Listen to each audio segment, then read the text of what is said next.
Thanks for joining me and thanks for bearing with me yesterday. I hope Hardy's talk went well. Could only listen to a little bit of it, but plan to listen to the recording and hopefully get that up on YouTube as soon as possible. So I saw Carvana took a massive shit yesterday. Very beautiful, down 43%. I'm sure you guys talked about that, but probably didn't talk about GameStop earnings because those happened, after hours yesterday. So yeah, excited to talk about that and anything else you guys have in mind. So let me invite a couple people up here before the country kicks me off the internet and get this thing rolling. Hey now, good morning.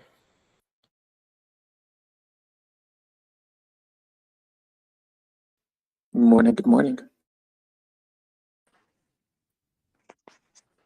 Good morning, GameStoppers. I missed your introduction. How did the earnings come out yesterday? Well, it depends who you ask. If you ask some fervent GameStop holders, they'll tell you that the DRS numbers were a typo and / or hedgy crime, and that in the call they mentioned they would be making some acquisitions potentially in the future, and that they have a strong cash reserve. So that all seems very bullish. Also, they lost $95 million, and revenue is very slightly lower than the same period last year. All that being said, it's really Q4 where they make all their money. So I think it's too early to completely put a pin in it. But that's just my opinion. Let's get a couple more people up here and see what they think. This is the Cuba Internet Police. Please be nice and do not take so much internet data. All right, turning down this audio stream to 720p. Actually, that's not how audio works. I did no internet crimes today. So let's be real though. If you're someone who is long GameStop at this point, right? You've been holding it for that long. Do you care about the actual earnings number? Is that ever is the profitability of the company? I feel like that never comes up as a relevant point, right? That's not what they're looking for essentially. It comes up pretty frequently. There's been a lot of people talking about the NFT market will make them profitable. Sorry, something I did forget to mention is that they were free cash flow positive. So, that's a good sign. I don't think they've been free cash flow positive in the past 5 years. Yeah, $1 billion worth of cash and cash equivalents, making over $4 billion a year in revenue. That company's not going anywhere, and eventually, holding wins. But aren't they cash flow positive because they haven't paid their vendors yet? They're supposed to see the effect of that in Q4, right? If I may. Go for it. You may. They are cash flow positive because they've spent the last 2 quarters reducing their costs. It's been stated in their earnings and their intent. They've actually increased their war chest by over $200 million, and they didn't not pay their vendors. They came up with better terms with their vendors, so they allowed themselves to spread their payments out more. That's pretty much it. So they're reducing their quarter-over-quarter costs so that they have a more consistent earnings report instead of having 1 quarter up, 1 quarter down. Also, I don't think there's any way that they could not pay their vendors enough that it would make that kind of swing in free cash flow. Yeah, we're talking about a 25% increase in the war chest. It's not a joke. They put away a ton of money. What are they going to do with it? Well, the current theory is acquisitions. It's the first time they use that language in their earnings report. There's a lot of theories as to who they might try to target, and I'm not going to go ahead and say it's the freaking baby because I think that's absolutely regarded. At best and beyond. But one that I found interesting, and it's just a theory, there's literally no corroboration, but it seems like it would be a very good idea, is Newegg. Ooh, I like that idea. Tell me more. No, that's literally all I got. I mean, I just think that it would be yeah, no, guys, come on, it's been 18 hours. All right, well, last I heard, Newegg should get acquisitioned because they just got some crappy products and basically went downhill. Hey, yo, 86.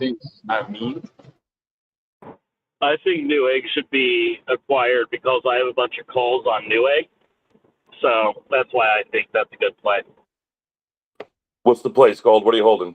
What's the expiry call number?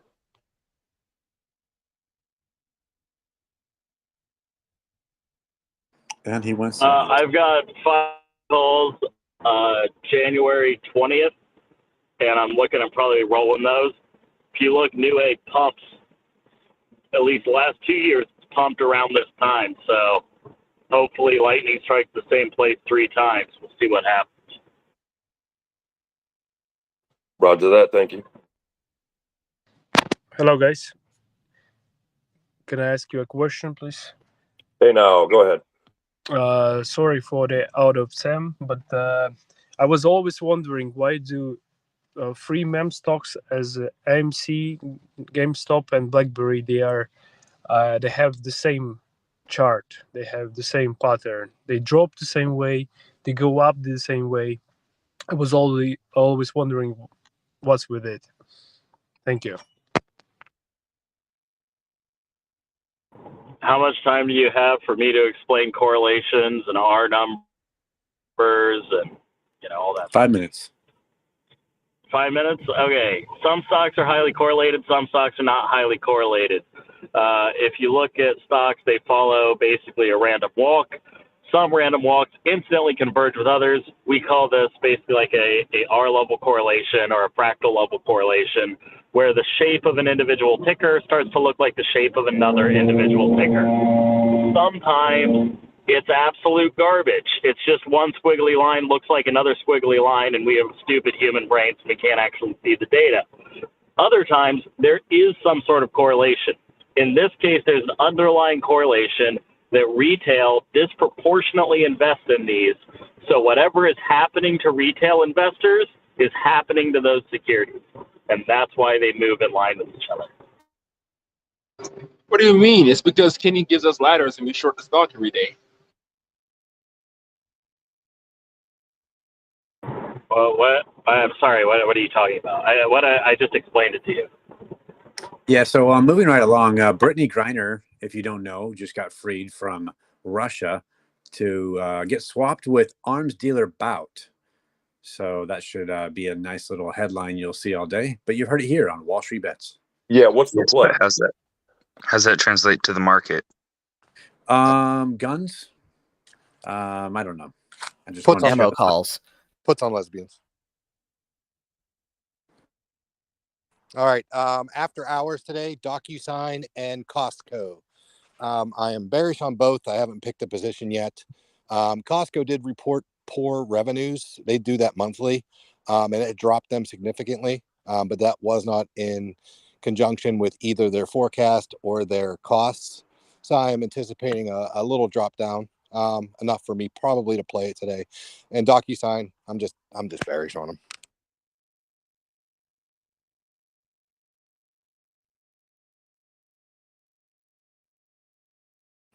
And Costco is COST.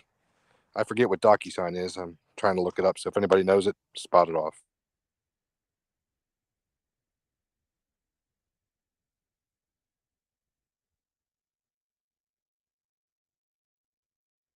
DocuSign's DOCU. Where'd they ever come up with that? The world may never know. I've actually got an earnings play on Docu, selling Iron Condor, short the 50 and the 30, so long the 55 and the 25 for a 5-point spread. Unemployment up slightly this morning. Probably not enough to affect rate hikes. What do you think, Scald?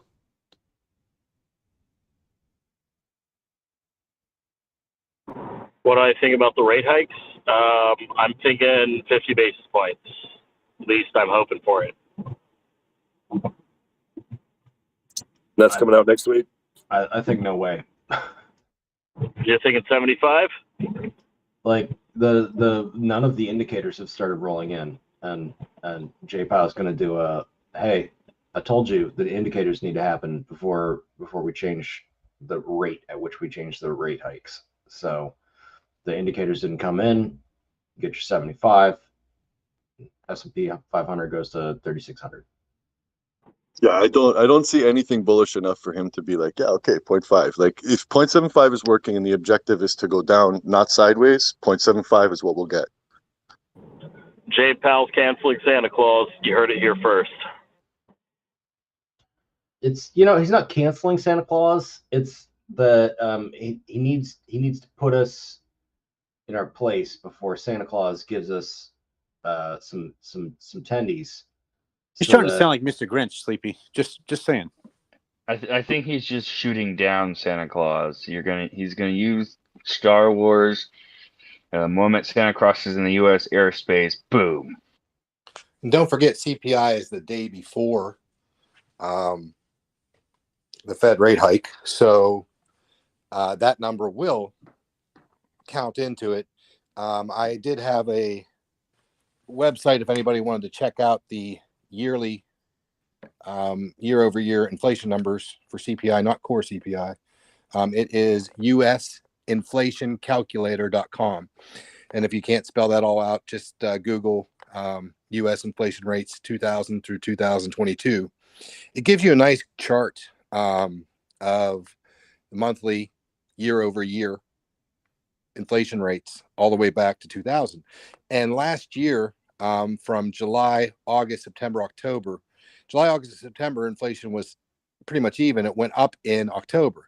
This year, everybody got excited because, it was even pretty much July, August, September at 8.3, 8.5, 8.2, and then went down to 7.7 in October. The November numbers are available December 17th. We actually went up 0.6 of a point last year. So if the increase is anything less than 0.6 of a point, people will try to rally. But if it is up in the numbers in the eights, which it should be, but I haven't checked the Cleveland Fed yet, and I will do that and try to see a forecast for everybody to try to figure that one out. But realistically, if it is anything 8.3 or less, the market will try to rally on Wednesday, and Jay Powell will pound us into the ground on Thursday. Thanks, helicopter.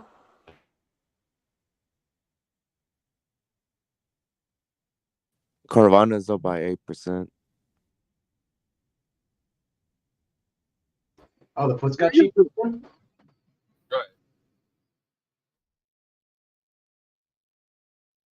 You playing puts today, Sleepy? I mean, I'm playing puts all year, but I was just making a joke that if Carvana's back up, you could always just buy more puts and wait for it to go back down. Yeah, that's my favorite when it jumps up about 10% in a day.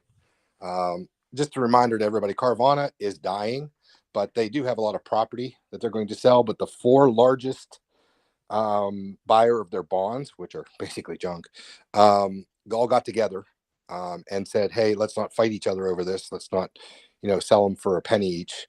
They're all hoping that Carvana actually does the right thing and files for bankruptcy so that the money can be redistributed to them from their properties that are not part of any funding right now. They have about $1.6 billion last I checked in property that are not secured by loans. And they're hoping to sell those off to get cash to continue operating. But yeah, it's not looking good for them in any near term, 3 month, 6 month areas. But I don't see the bankruptcy happening unless they can't sell those property.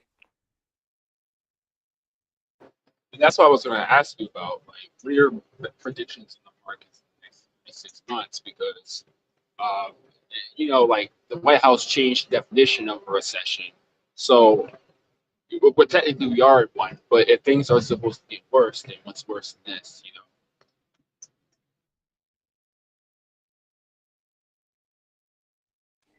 I will always say the market could go up or it could go down. I just try to play it day to day. Ride the wave.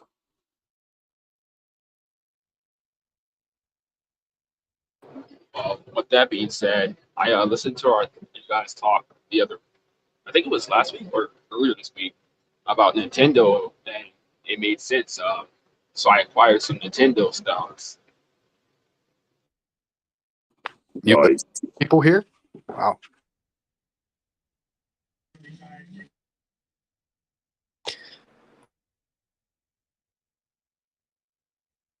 So I'm probably gonna get a Spire Zero DTE today and ride it out until it's worthless again. How'd you make out yesterday on your puts? Did you sell at a profit, we hope? I did not exit, sir. Didn't those hit 100% like 3 different times for you, and you still refused to exit? That's correct. Yeah. So if you didn't exit, what are you going to name her? You're a soldier, man. Got to shoot to kill. I also got some zero DTEs and well, no, I'm sorry. Mine are ended Friday. Got calls on spot 406. I think I've learned from my failing strategy. Yes, sir. 406 calls on spot ended Friday. I got 404 calls that expire on Friday as well. Oh my, y'all.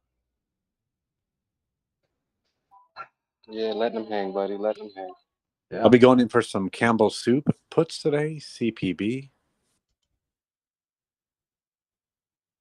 Really? I don't think that's a wise move. Do you? You're follow Campbell a lot, don't you? They do pretty good these times. I haven't paid attention. I tried shorting them earlier, but I either mistimed it. I haven't followed it ever since I lost out on those puts. I mean, they're kind of a recession. They thrive in the recession, don't they? Historically. Generally, they would, but the other problem is historically the tomato harvest this year was not as good, so that might be a problem there. Tomato soup up. Okay, I got you. So they also own Prego, the pasta sauce brand, so that could be bearish for them in that respect. Calls on skunks. Yeah, I can confirm. Reynoldsburg, Ohio, birthplace of the tomato. They did not have a great tomato harvest this year. And if you Google birthplace of the tomato, it really will show up. So. Holy crap, dude lives pretty close to me. Wait. Is that soupy enough for you, Seth? Doxed. Are you serious? I'm in Columbus, but we'll talk offline. 2 pumpkins in a patch. As far as I don't know, I want to ask your guys' opinion on this because I look at pharmaceutical stocks a lot. Takeda, TAK, just had a dengue vaccine approved in the European Union. But the European Union doesn't have a lot of dengue cases. Like I think the WHO said there was like 3,000 something cases of it in a few years. What would you guys say for something like that for a vaccine against dengue? I think that would be huge in like Latin America and Africa, but that being approved in the EU, I don't know what that's going to do for them. So a lot of it depends on how many more migrants they allow, because I'm willing to guess that a lot of those dengue cases that they got resulted from the African immigrants that come in a lot. So it just depends on what they do for immigration. I know the EU, due to COVID, kind of clamped down on a lot of things. They weren't as open-armed as they were before. Latter day, I'm going to disagree because a vaccine doesn't help you after you come to a country and you already have the disease, right? So if you're an immigrant and then you come to Europe and you're sick with dengue, they take care of you, cool, and then you stay there, right? As long as you're staying in Europe, your chances of catching dengue fever are pretty fucking low. Doesn't matter who you are, right? Yeah, but if there's an influx of migrants who have that dengue and they're giving it to people who are not vaccinated, like Europeans or whoever else, their natives, we want to call it, then Okay. they're going to need more. In fact, that's going to be a bullish case because they'll need more vaccines, right? Because they don't even get it. The WHO case on that, by the way, does say that the 3,000 reported cases, most were due to imported cases and imported vectors, basically, coming in. So I think Latter Day is kind of right on that. They came in already having dengue, basically, and they're reporting, okay, well, it's here, people have it, and there has been no kind of treatment or vaccine until recently. It looks like. Mr. Mumbala, if you could pour me one of your finest imported dengues, I would appreciate that. I'll do that with ice for you. Do you want me to post the actual WHO thing in the? No, I the believe chat? you. I'm just okay. I don't play pharmaceuticals for exactly the reason that they're usually less than $1, and there's like a 0.001% chance that they become $10 overnight, and that. Oh, this is already like I'm bringing it up. It's above market cap. It's like the 45.67 billion market cap company. I'm not gonna like there are a bunch of like sub. We don't have market cap anymore. Oh, you don't? It's nope. true. Welcome to WallStreetBets. Thanks for showing up on Oh, time. I just haven't been here for like 2 weeks. We understand. The chat doesn't have market cap. I believe the Reddit itself still does for like posting, right? I think it's just specifically to this chat. There have been so few plays, we have lowered the bar to 0. So feel free to bring what plays you have, but if you're obviously shilling a penny stock, you will be shouted down very quickly. Oh, okay. Yeah, we'll just make fun of you. There was one that popped earlier today. Farvaris, they were at 251 pre, and now they're up 429 pre-market. PHVS. I'm bringing it up now because yesterday I saw some other pharmaceutical that popped up, and it was up from 70 something to 116. I need to look at my orders real quick and see what that was. And pre-market, I just traded it for a profit, but it went up like 300% by the end of the day, and I kicked myself for it. I can't fucking remember what it is right now, but PHVS, that's one that's pre-original market. It's like 84.75 market cap right now, but he's up like from 251 to 420 something. Sir, there are no options on this. How do I leverage myself to the tits? This would be PHVS does have options, but I think it's OTC. Yeah. Oh, yeah, you're right. Okay. Mm-hmm. So pre-market is like 6.4 million shares volume right now. I think that's fairly good for something that's that low. If you guys, I don't have specifics on how to day trade that properly. All I know is that that's a boy you might want to pay attention to because I have learned from my good friend Benjamin that what you do is just naked short it. Just naked short. Just go to the strip club and spend all your money there. I wanted to get a... Oh, sorry, man. I wanted to get Ray's thoughts on water. I haven't heard much of anybody talking about water.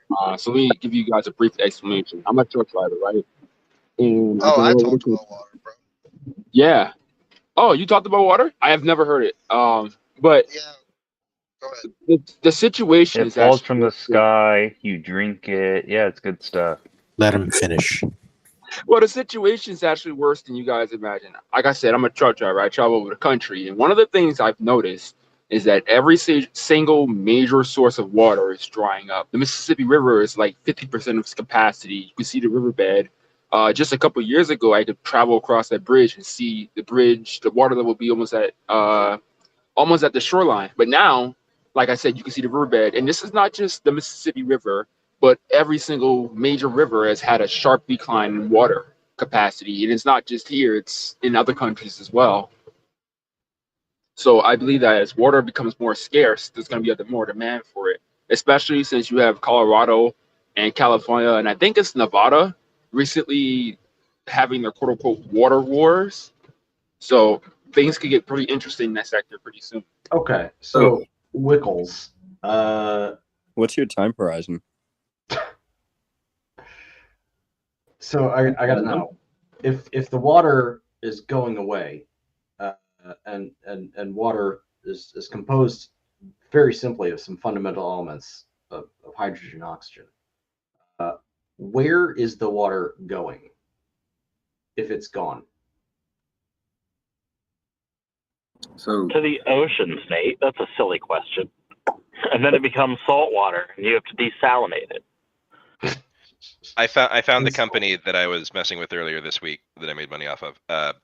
Summit Therapeutics, SMMT. Oh yeah, we did talk about them earlier this week. Did you guys? Okay. Then you know all about that then, because he went from 70 something cents up to 308 right now. Yeah, he's 308 right now, and it was like a $5 billion deal with some Chinese company to do pharmaceutical crap that I'm not going to explain. But yeah, we were talking about logistics stuff a few weeks ago in this meeting, and there was a guy in here that was talking about the river levels being low and how that's impacting how many barges you can send up and down the river. I know. Is it the number of barges or is it the draft of the barges? How much they can be loaded? My understanding from what dude said was it was the number, because you've only got so much deep water that you can send a barge down, right? And normally you can send one right down the middle of the river. Maybe he's got a little bit of flexibility or whatever, but I think his flexibility is gone now, where he's just got like that tiny piece of water where he can travel. Maybe he doesn't, maybe not, he fits, right? So that was a thing that was brought up. But what I can tell you about Nevada and Arizona and stuff like that is that water doesn't exist there. Every bit of water that those people use is imported. And so all those states literally don't have water at all. I lived in Arizona for like 5 years. They don't have, it's all piped in. They don't have water natively. That's They've been not having true. water wars.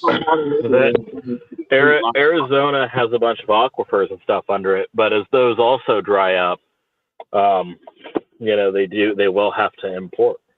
They're dry, last I knew, and they were really thin to begin with. I can also say I can speak to the water table under the United States. We're at about 25% last I knew, last I did any research there, where that aquifer that's powering the food market, the Great Plains, right? That thing's almost empty. It's like 20%, 25%. Google it. Hey, so good morning. If you want the desalination play, or I don't know if it's decent or not, I really haven't done any due diligence on it, but CWCO is a company, Consolidated Water. They're mostly in Cali, but that's one way to play this. It's a thing. I don't know how big of a thing, but it's definitely a thing, man. I drove to school yesterday morning, in this river. It's the Clinch River in Knoxville. This river's always, I've been here for like 3 years now. It's always been up. It's always been at shoreline, whatever. I can see the ground. Like, it's crazy. I've never been able to see I can see like stumps and shit. It's weird. So, are we talking about potable water or non-potable water? We're talking about the disappearance of water from rivers. It's happening. Google it. Okay. Well, no, I know that. I mean, that's the whole thing that's been going on for years. Are we talking about Is the decreasing water level And it is water that we use. The Mississippi River powers a lot of the Midwest states like Missouri, Mississippi, upper parts of Louisiana, Arkansas. A lot of these, there's a lot of rivers that connect with one of each other, with the Mississippi being the main one. And to think that all the water from the Great Lakes and up coming all the way down to Mississippi, and the damn thing is 50% dry. You can see the bed. That should be like alarming. And then you guys brought up logistical stuff. I wanted to talk about this too. You can't. Too bad you guys can't invest in trucking companies. But the logistical side of this is that if you can't move things on barges, they're going to have to put it on the ports, and that's what's happened. In fact, if I could go back a little bit in history, 2021. I'm sure you guys remember when they said that the port of California was blocked up, and you had a bunch of apes like tracking ships and stuff, and they said that they couldn't get things out the port to LA. I was actually driving my truck and moving stuff from the port of LA, and I can tell you that the situation has changed, especially with California passing new laws. So now most of the freight is coming from the East Coast. From what we're experiencing, there's nothing pays well coming from the West Coast. Everything's coming from the East Coast ports. That's all. Is our water level problem a consequence of less than average precipitation, less rain, or higher than sustainable consumption? Maybe both. I don't think that we consume the river. There's a special on Vice if anybody wants to see it on Mississippi Fracking River has been drying up and all. Fracking has been accused of consuming too much water. Fair enough. So have data centers, so have factories, so have This power goes back plants. to exactly what I'm talking about. Is if there's not enough water, where is it the water goes? Because you cannot destroy water. Right. It's in the tomatoes. The It great evaporates. fruit. Okay, so in all seriousness, It evaporates. It's pretty simple. It evaporates. Like, yeah, the water it precipitates, but if it's too hot, some areas, for example, one of the biggest causes of California drying up is not the fact that it's just not only getting hotter, but the jet stream is moving north, so it's causing desertification and more desertification already in California. So the jet stream is pushing the winds and clouds up north, further up north. So areas like Oregon, Washington State continue to get rain, but other areas that need it don't get the rain they need. Yeah. Okay, well, fuck those areas. And I guess calls on Michigan and Oregon. As a Canadian, I will sell you fresh water. How much do you need? Yeah. Puts on Campbell's, tomatoes, water. All right, so what's the play after all this? So it Puts on seems Campbell. like well drilling will probably be popular. So anyone that does public works level well creation or expansion, and maybe water treatment. Think like testing or sanitation type services. I forget the name, but there's a company who did a lot of testing of the water, of the sewage water during COVID. They also have filtration and desalination type products and services. So that might be a medium term, let's say 18 months bullish play. I got another good one for you. If you want potable water, if you want to make a play that there's not enough goddamn water to drink, Nestle, NSRGY, is one of the biggest potable water bottlers in the fucking world. Trading at 116 right now. Yeah, I think there's some incredulity from some of us here in the Midwest Great Lakes region because, man, there's no shortage of water around the Great Lakes. I'll just put it that way. But I do know that the Mississippi River has needed dredged for some time. I think another interesting play, guys, might be that might actually increase shipping costs because they'll have to put less containers per ship as the Mississippi River continues to get lower and lower. So that's actually how they deal with that. They have to load less containers. The ship carries less tonnage until they dredge the river. There was a proposal to redredge the river in 2017. It was part of Donald J. Trump's infrastructure plan. It got kicked down. Part of Biden's plan. It also got kicked down. That river's needed dredged for like the last 20 years. It still hasn't happened. So that might affect U.S. shipping here within the next probably few quarters if this continues. Wouldn't the potentially engineer ships to circumvent that with reduced weight and increased buoyancy, stuff like that? Yeah, I as far as I know, the only way to do it is to like run more ships with less weight on each ship. I don't know of another way to address that. Maybe you could have rail lines go all the way down to the Gulf and ship out of the port, but one ship can carry 4 train loads of container cars. And one train carries way more than trucks.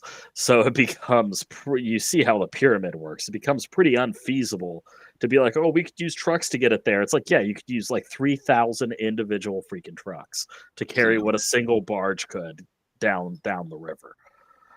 So that's not feasible. That's not a solution. I'm looking at a CNN article. First of all, it looks like Brittany Grimes was released, so that's cool. Second of all, I'm looking at an article for the Mississippi River for a thing called the Tower Rock, I think it is. And apparently you can walk to this fucking thing and you've never been able to before. So, I mean, seriously, if you guys Google this, it's all over the fucking internet. Mississippi River has never been this low before. I think we all agree that certain places are not having their water that they would expect to have. And that they may have had due to human intervention, and humans have stopped intervening, so they don't have it anymore. But what's the fucking play? Like logistics. I just don't know. I mean, ordinarily I would say rail and fucking truck drivers, but I don't fucking know. Really Puts on direct. Dow Jones. Really directly. Sorry, look at the WCO. They look decent for water play, desalination, consolidated water treatment. I think as far as the Mississippi water level shipping thing, it's already been in that state or getting worse for quite a while now. Like I remember reading articles months ago about it being nearly impossible to ship on the Mississippi and dredging being required. So maybe the play is to wait until we get news on whether they're actually going to do that and then go long on shipping and expect costs to go down. So the problem is that it's not just the Mississippi. Like the Mississippi is just one of the rivers. I can tell you, I've been all over the country. Every major river, every river is having its water levels lower. The only people right now not affected by it are the Great Lakes. But if you head south of that, even the East Coast is starting to lose their water levels. It's insane. No, Great Lakes water levels are up. Like the watershed up here, it's very high. And as far as all the other, I like a play. Okay, let's please move on. I think we've talked this thing to death. All right, just to close out this point on plays, puts on like those turf or lawn services, like the people who grow grass, because that's like the biggest water burning type of industry that wastes a lot of water. So yeah, puts on, I guess, I don't know, the green turfs or whatever the fuck they call it, like use like Kentucky bluegrass and all that fucking lawn. So puts on desert landscaping is what I'm hearing. Golf courses in the desert. Yeah, Scott's Lawn, publicly traded. And Scott's like Lawn. Monsanto and shit like that. Yeah. Balls on sand. So breaking news, we have J-Pow's secret lover here. What sweet nothings has he whispered into your ear? So far, market's going down next week. That's the plan. All right, I have a quick question for Hardy, probably. So I came in towards the tail end of that conversation about Carvana here, but I wanted to know what your opinion would be on puts for December 9th regarding Carvana. It's up from 383 to 401 right now. But didn't the debt restructuring news already drop? It dropped yesterday, I think. Yesterday, where somebody in here mentioned that all their all the debt holders basically for Carvana were so what's your together question? Or something. I'm asking, so does that actually look positive for put December 9th, or no? You saw the news. The news already happened. Okay, all right. I just wanted to ensure how to interpret this properly. I appreciate that. Sorry, Joe. Sorry about that. We want to respect you. Please don't increase the rate hike next week too much. Don't worry. I had a quick question. I guess you already checked the news, but today, like the debit Swiss stock is completely all over the place. It jumped like 2% out of nowhere without news. I was wondering what you guys are thinking of this play. I posted like last week something like a YOLO play I'm doing on it. and it's basically all green right now. But I'm wondering what you guys think of it. I just want to point out, did you just say Debit Swiss? Yeah, we should change the stock name, right? That's very appropriate. Very appropriate. Are you bullish or bearish? I posted the play first with puts basically, and I sold them after 2 days, and now I'm full all in on calls. So if the company goes bankrupt, I go bankrupt as well. That's fucking vicious. All right. Wow. Going down with What the a ship, huh? You're what a my boss. kind of degenerate. What a boss. I've been sitting on Deutsche Bank puts for June. I'm on the 5 put for June because I think there's going to be a chain reaction when Debit Suisse eats shit. Good luck, man. I lost so much money in 2020 shorting them. You may have picked the wrong year to short them. They have so much like shit that I can't believe they're still in business. Yeah, but they earn way more now with the higher interest rates. And also, it's just too big to fail. The German government will definitely step in if something really bad happens. Is Arnold Schwarzenegger in here? The chopper. Get to the chopper. No. Listen, the next Arnold Schwarzenegger impression gets a fucking ban. Oh, come on. God damn. I like this. Hey, so in regards to like the farmer plays, you think we're gonna get Farmer Bro back up here one of these days to talk about them? Because we have a lot of these like plays up there, and being like the healthcare regulatory industry, this is like a lot of speculation. It's literally like a casino, and I think Farmer Bro might actually have some pretty good insight on how to play them properly. Yeah, but he You was want me to? killing his website and other stuff. Didn't we have the market cap so that we were cutting out a lot of this stuff? There is no. We lowered it because there's not enough market to cap, basically. Yeah. I don't disagree with that. I just think that's a product of, right, like we're gonna see more bullshit. But yeah, look, I Shkreli. trust you guys. Oh, go ahead. Yeah, I trust you guys to weed out the bullshit. Yeah. You guys have proven yourselves at least slightly smarter than the average WallStreetBets user. If you guys want, yeah, I can text Kelly and get him on at some point. Is there anything in particular you want to talk about? Liquidia. Liquidia, got it. But yeah, he showed up a couple months ago and basically was like, I'm working on a thing. I can't talk about it too much, but I'll tell you guys eventually. That was crypto. Yeah, I'm pretty sure. Who was I'm it? pretty sure it was his crypto thing called Drug-like. Right. Which, yeah. Yeah, I wonder how crypto projects run by Crypto and pharma is Shkreli. like playing Russian roulette with a 6 fucking bullet revolver. I DM'd him privately on Reddit and told him that the keys weren't secure to that wallet and he didn't have signatory authority to issue his tokens. And then later, 3 weeks later, he was like, I've been hacked. And I was like, bro, I literally DM'd you directly about this. Wow. I literally, and I have the record on Reddit of me DMing him ahead of when that hack happened and being like, bro, what are you doing? But like, that was So that.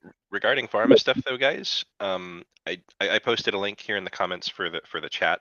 Biospace is a good site that you guys can use to check out all forms of anything related to pharmaceutical news. And that stuff gives you the more in-depth articles that you basically get the TLDR versions of on most of your brokers' tickers.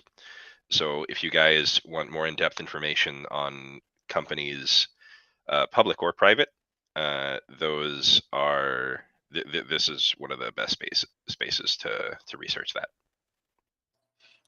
Does anybody here know about Buyer Aid Agriculture? I looked into it when you guys mentioned the water because it's a company that helps farmers use less of it by using software and technology. This is Bravo Alpha Yankee Romeo Yankee, the ADR. That's the one. I am aware of it, but yeah, it's a it's an ADR, so a lot of Americans can't trade options on it, and it's also pretty highly market correlated. So, like, may as well buy an index. Well, just going back, I would go with the elastic goods like grass, because you can live without looking at your grass, but you can't live without food. Just a comment there on that. I also had a quick option for that as well.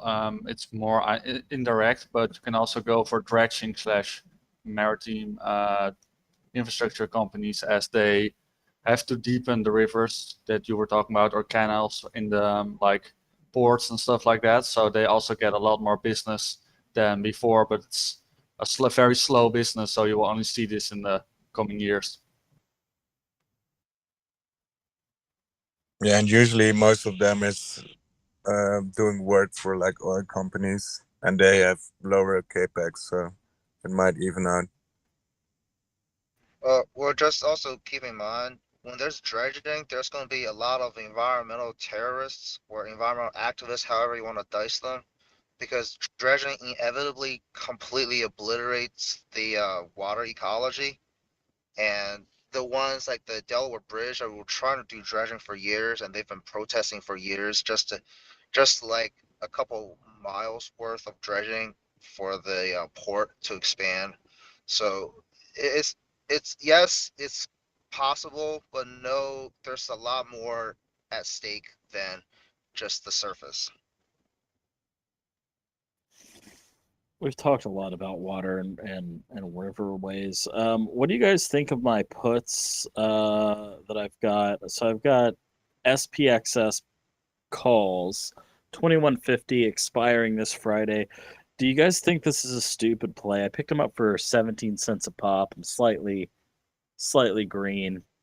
Looks like I'm just thinking that the SPY might be a little red over the next day or two, in which case this position's going to print. I think How's it will be everybody else slightly doing? green. So, Slightly Skull, green. I was looking at almost that same play, but expiring next Friday. I think you could see some red in the next today or tomorrow, but I like to buy a little bit more time. Skull, SPY right now is below delta neutral, and the last few times it's crossed below delta neutral, it rocketed back up fairly quickly. So maybe hold off till it's closer to gamma max if you intend to buy puts. There's I also gotcha. so much news coming out this week. Like tomorrow PPI, Tuesday CPI, Fed rate hike, and then Jay Powell talking himself. So yeah, keep that in mind. Or I can just do like a strangle or straddle. That's just to play both ways, especially when you're really close to what 0 DTE and anticipating. IVs. Yeah. IV's pretty high relative to the last 90 days. So there's already an expectation of a large movement. Yeah, there is. So it's harder to make money on those. I'm probably today going to be doing another 0 DTE Iron Condor, selling the 20 deltas and buying 10 points out for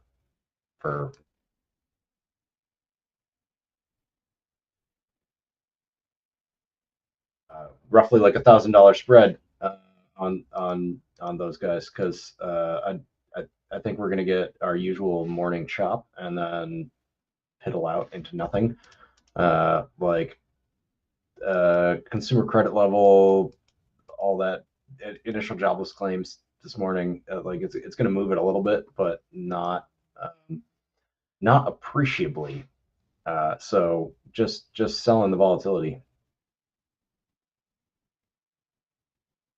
Did I miss earlier discussion, or was the title of this live chat just merely ironic? No, we covered it pretty well, but we just didn't spend. I mean, we spent the first, I think, 10, 15 minutes of this chat talking about their cash flow, their position, how they're set up, revenue wise. Okay, right? I did miss it. Hardy missed the first 10 to 15 minutes. Can we get Hardy's opinion? Maybe circle back. Opinion on what? GameStop earnings. Relative nothing burger.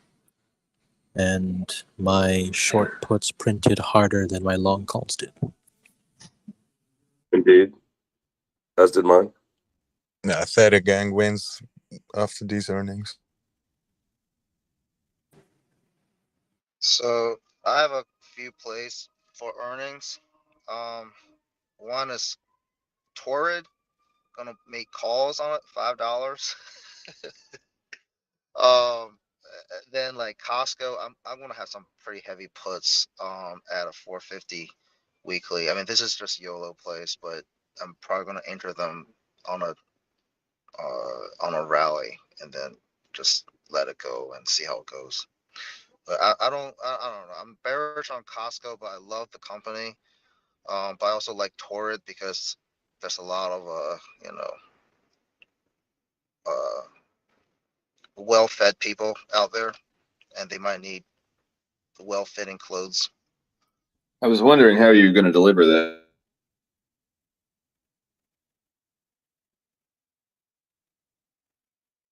All right, friendly story time. I have it in confidence that there's the largest meat producer in the world called John B. Sanfilippo and Sons, JBSS. They're a Brazilian company. They own American affiliates. They had acquired, so they are the largest producers in the largest meat consuming nations in the world. They have Australia. This is part of why I'm bringing this up to the group thing. So they have a lot of tickers, OTCs, this, that. They have an American ticker. I don't know how to play this, and I'm hoping that you guys could help me figure out which ticker I want to play. So the story is that they are expanding into Canada, and it's a big deal. It's not a small expansion. Meat It's 200. processing? They're meat producers, wholesalers, distributors. Correct, they're correct. But if it's a Brazilian company, I assume they're buying the cattle in Brazil, slaughtering it in Brazil, sending up the slaughtered carcasses to U.S. and now Canadian distributors who will process it further to different cuts of meat for retail or wholesale purchase. My understanding, Hardy, is that the way that they operate is they buy whatever the biggest meat producer is in whatever country they're trying to expand into, and that's what they did in America. It's what they did in Australia. So they're okay. So these aren't there's a- Brazilian heads of cattle.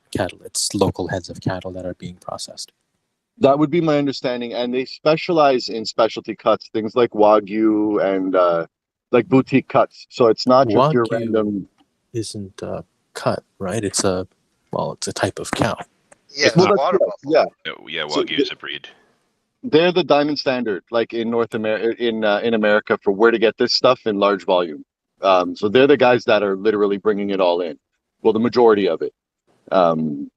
Okay, the majority is the wrong word. They would be the largest importer of this stuff and distributor. So that's the plan for the Canadian stores: is to have 250 stores that are strictly boutique, selling things like game and high-end cuts of meat. So it's not just your regular butcher shop, like it's not M&M Meats. It's going to be closer to the niche boutique crowd. There is a huge market for that in Canada. We do love our meat. And competition will be stiff. There's McGregor's in Canada, which is a massive company, like massive, massive company, with really good contracts, but they don't really do the high end stuff. They serve like the keg and milestones and things like that. My business is actually right next to one. And so they have got the reason that I came across this news was because they're lining up the properties, which is why I think it's relevant. If they're lining up the properties, and that means that they're going to be starting to they're paying a property management company, and they're going to start paying for those properties, which means that they're going to start opening these things soon or building them soon, like within the next year, because I don't see any company wanting to pay rent on an empty lot for over a year for no reason. They got the cash, they got the chart, they got everything they need to come in here. They got the market. How do we play this? All right, Americans, in case you're wondering, the ticker Juliet Bravo Sierra Sierra. Thank you.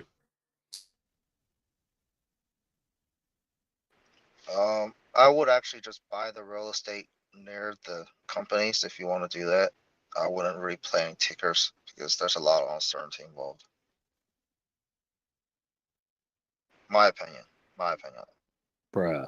So what? We're all going to get together and form a private REIT here on Wall Street Bets and buy real estate. Come on, come on. Let's do some market trades. Let's do some market trades. Ladies and gentlemen, this is not as okay. Yeah.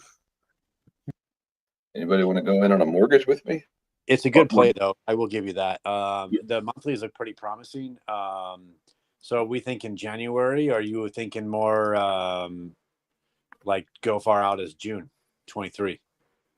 Well, listen, it'll take time to get the stores built and then to actually show a profit, right? And in the meantime, they're probably going to be down from a massive investment. Like Canadian real estate's not cheap, and if they're going to be buying or leasing it, they're going to feel that. 250 stores is no joke. I don't imagine they're going to go out with 250 stores right off the bat. I think something realistic like 20% of that, right? But it's going to take time, so I don't think anything under a year, like Leaps, is wise unless you're going to play the fact that they're going to make this massive investment and show lower free cash in the quarters leading up to it.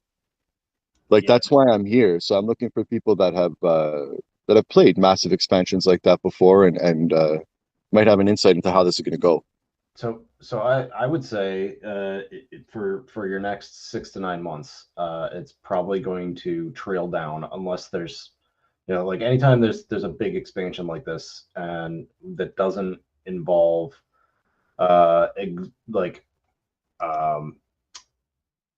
buying up an existing company that's already successful and just changing the sign outside the door or whatever. If they're actually doing new build outs, their value is going to, their earnings are going to go down over the next however the hell long it takes to get them to build it out. And you're probably not going to see that reflected in like the new business reflected in earnings for, like you said, probably at least a year, probably longer. So it might be that your play is a waiting game. As far as what you can do in the options chain, there is no liquidity on this sucker. So if there was a bunch of liquidity, and you had some secret news, you could do something like buying the 80 put right now, expecting it to go down for say January, and then selling something like a 65 or 70 put for next January. But there's no liquidity, so the bid ask spreads are enormous. Yeah, it's one of those like, what do you do? Maybe wait until it goes down and then buy it. Like that was my thought, was to, like, I was eventually going to sit down and look at the actual like options chain further out and see if there's a striking date where there is some interest that might give me an indication as to when people are expecting, right, some of this news to hit or to to affect. And if I wasn't able to find that, then to just sort of use the time to accumulate. Mm-hmm. Yeah, this is like fucking good tip, but I don't have anything better for you than like find a time when it's on a dip and buy long shares. Yeah, just do Warren Buffett plays. I mean, be like Warren Buffett, just hold on to it. Unless, I mean, does it have a dividend at all? 0.75. But it's not official yet that they're expanding, or is it? It's not official. I have it in confidence. It is a trust me, bro, but it's a really good source. Yeah, okay. So just buy the rumor, sell the news. Wait till it's formal news. That they will, That's market open, folks. Market. and then just sell it on that news event. Cool. I appreciate it, guys. Thank you. Whose puts or calls printed just now? I just got trucked in the face on my XPXS call position. A lot of green out there. Was up 25%, now down 42% for a 60% swing overall. Oh, wow. Big wolf. It's all right. They're fighting their way back. They're fighting their way back right now.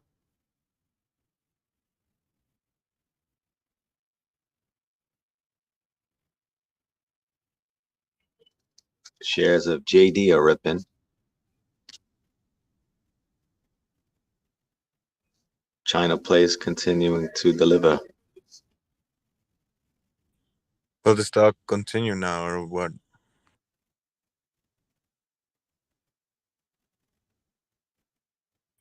Maybe.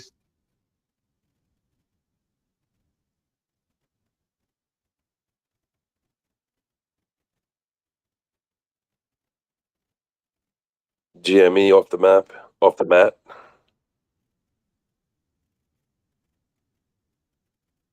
What do you mean? Oh, it looks like it's pumping hard at open. Oh, I hear a faint, nice little noise in the background. Get that soothing, Yeah, relaxation background. I like it. I like hanging out in the mall. I'm liking the volume on GME so far, but after aftermarket, it was up to 2350 or 2340 before Oh, really? 22s. Nice, nice. Yeah, I sold some $22 puts. I'm already surprised. I think I'm going to be going deeper on some Coinbase puts. I don't know if you heard the interview yesterday on Bloomberg. He came out for the first time. They acknowledged that 2022 is going to be about 50%, at least 50% less revenue than last year. And yeah, kind of had a fake pump, I think, this morning, but I'm not sure this shit further. Yeah, I'm selling options on or selling puts on Coinbase. The premium is absolutely ridiculous.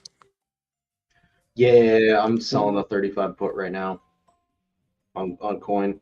It's the premium's too good, and they're just holding that support level so well. Yeah, and even if it drops because premium is so high, my break even is way below the strike price. So they really need to fuck up like 20% or something. Yeah, that's what I was gonna ask. Like, put some numbers on that. Like, if you've got a $35 strike price, is the premium like $6 or something? 45 days. I believe it was $290 per lot. I Okay, sold. all right. I sold the 40 for 5.1 or something. So yeah, break even is at 35. Expiry monthly of January. So what is that, like 40? Yeah, so selling 45 days out on coin. I got $290 in premium per lot at a 35 strike. So you're talking what, 9% return on investment in 45 days. Yeah, I'm in on those $35, selling those $35 puts as well. I've been in that for a while.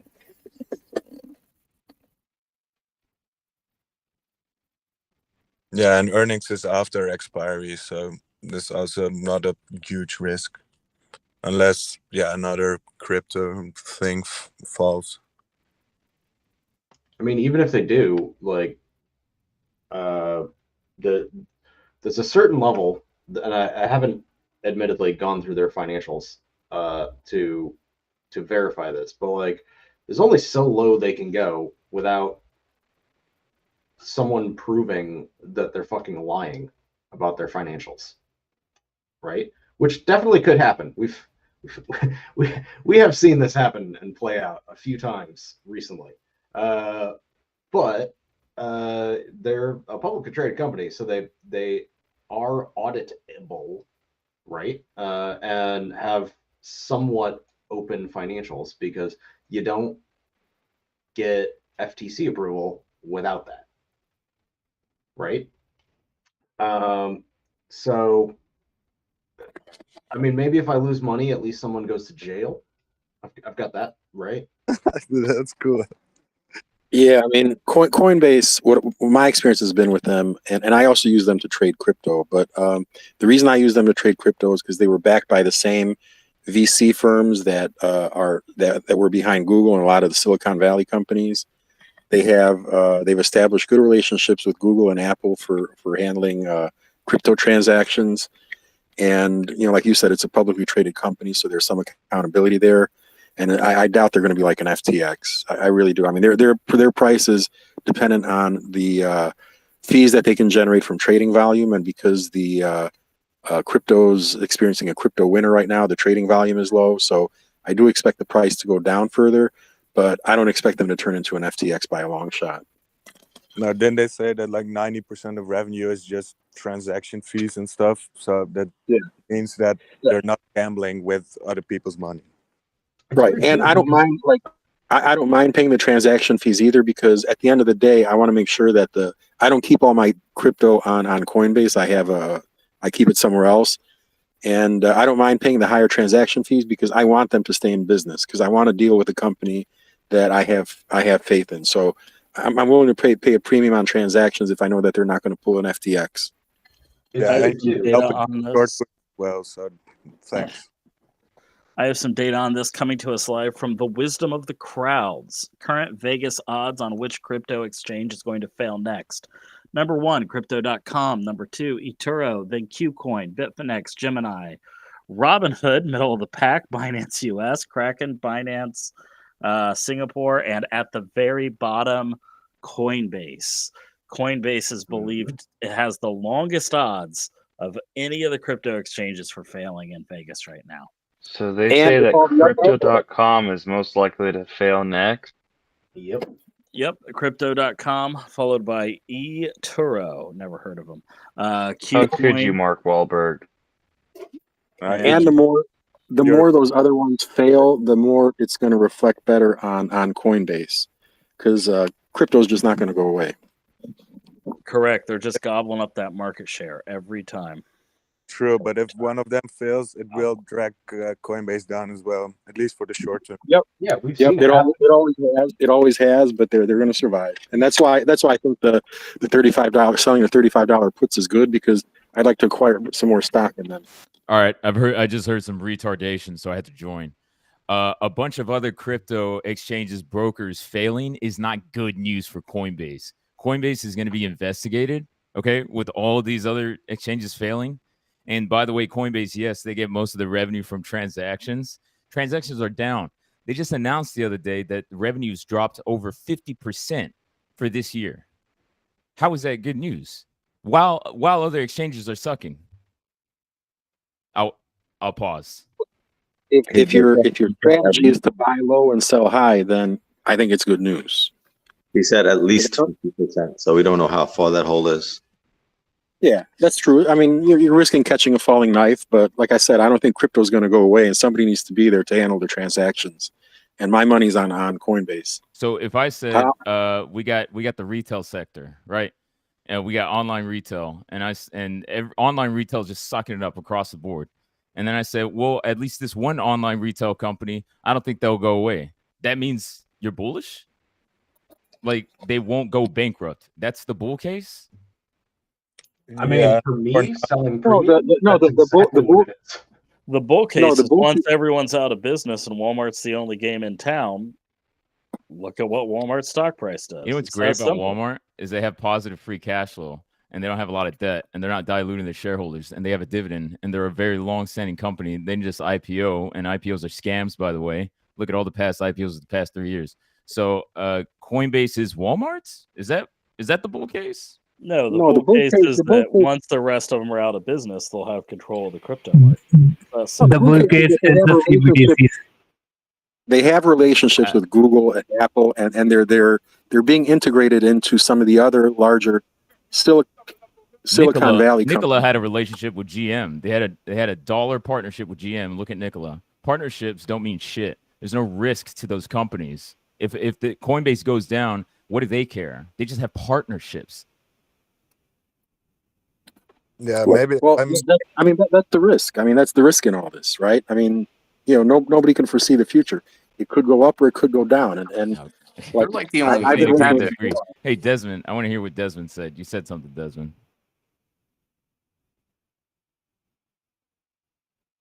just saying the bull case for Coinbase is the introduction of CBDCs. So when the CBDCs will come into play in 2024, 2025 halving cycle of the Bitcoin, so what will happen that it will increase the money supply M2 of the M2, which is currently in the present in the market, and that will lead to the increase in the crypto price. It will lead to more That's transactions, and that will lead to the Coinbase going up. maybe, maybe not. It's much more likely that governments will launch their private central bank digital currencies on their own private ledgers and blockchains. It will serve to introduce more people to crypto, but I mean, like I stood up. I've been standing up crypto solutions for governments and private industries for the last 5 years. So, like, I know how they do this. They're not going to go out there and probably use an existing crypto. They're going to stand up their own. Now, you are right in that it will increase the amount of people in crypto, which then they might start interacting with Coinbase. But it's not like they're going to use Coinbase to launch it. And by some Just miracle, saying it will increase the money supply. Coinbase also needs Bitcoin to not fall by 50% more, which is this the bottom for Bitcoin? Who the hell knows? I doubt it. To be honest, my point of view is just that they're not going bankrupt in the next month, and premium is ridiculously high, so that's why I'm selling puts. Long term, I really don't care. Yeah, same. Like, I don't intend to get within 21 days of expiry, no matter how fucking deep in the green or red it is. Like, I'll just keep rolling it for the premium while it's volatile. Okay, so do you know why those premiums are so high? Because it's fucking dangerous. Yes. Risk reward. Exactly. So you're selling puts for premium, right? And you could, in fact, be holding the bag if some really shitty news comes out about Coinbase. Sure. That's what the markets are pricing in. And you're taking that risk. And say next month, maybe Coinbase, maybe they announce, oh, it's a big investigation, this fraudulent activity suspected. And then Coinbase stock price really drops. And you're going to say, yeah, that's a good thing. Sir, this is a casino. Yeah, you're selling puts. You're selling puts. You're not buying puts. Okay, this is more risk. Yeah, the markets are pricing this in, and you guys are saying that's okay. Luce, the CEO has been interviewed several times on several different topics, and he's been pretty transparent all along. I mean, the guy's been pretty he wasn't honest. transparent about this over 50% drop in revenue that they were expecting at the beginning of this year. Hey, well, nobody knew. I mean, nobody knew. Oh, yes, they did. Yes, they did. This has been. Look at estimates. Look at Bloomberg estimates. That's going back several months, at least a quarter. Bloomberg was already predicting that Coinbase's revenue was going to be down 50%, and then the CEO didn't come out till last week. And before he said, "Yeah, we're going to have some challenges." That's not transparent. Don't get this guy credit that he doesn't deserve. To Coinbase, and it's calls on Eli Lilly solely for the amount of blood pressure medication that Luce has to be consuming when he hears that we're selling puts on Coinbase. When I hear retardation, that's what I need it for. I'm trying to fucking help you guys. What we're here for. Luce, would you buy puts on Coinbase short term? I've been shorting Coinbase. I've been selling. He's buying my puts. I've been selling diagonals and calendar spreads, and I've been leveraged to the long-term puts. And what I've been doing since the front month short-term puts, which I'm selling too, by the way, but they're hedged, and I have more leverage to the downside because I am predicting that a big event is going to happen in the future, right? So if you're just selling puts and you're not hedged, you're open to the risk that I'm expecting. So you're in a way, you're taking the opposite side of my trade. So I do expect something to happen. And then as Coinbase price, hang on, I'm telling what my trade is. As Coinbase's price drops, which has been doing, I roll the front month short puts down, and I keep rolling them down and out to match the long-term long puts I have, and then I invert the spread, and I turn it into a debit put spread. I'll cash out some of the long puts, and then I'll convert it to a 1-to-1 spread, and I'll take the leverage off the table. That's what I did with Carvana. I made 10K on Carvana doing that. I hedge them as well. I hedge the selling the puts as well. I agree with that. I totally agree with that. I mean, I'm not just hanging out there on a limb. Sell the puts, but at least hedge them. because if Yeah, it does yeah. happen and you don't know, like that's what the markets are pricing in. So just Yeah. saying, like, you're just chasing yields. You know how many guys have blown up doing this? And I know, oh, it's a small position size, small position size. If you're looking at it as if the stock were to go to freaking like $10, then okay, you're considering risk. If you're just saying like you need to know how to measure your risk and your position size, because really position size is calculated based off the max amount of money you could lose. And then if you keep doing that, you're always open to a high loss. And you do that over and over again, even if it's a small position size. Well, guess what happens when you make bad bets over and over and over again, even though they were small? You're going to lose your money. So Yep, it's 101. You don't chase yields. Hey, why not sell calls? Protect it, of course, but it's seems like less risk and a little. Let's say you got a safety net. Why not do ratio spread, or why not do delta hedge? Buy a few shares and then sell calls on top of it. Like there are all sorts of ways you could hedge this.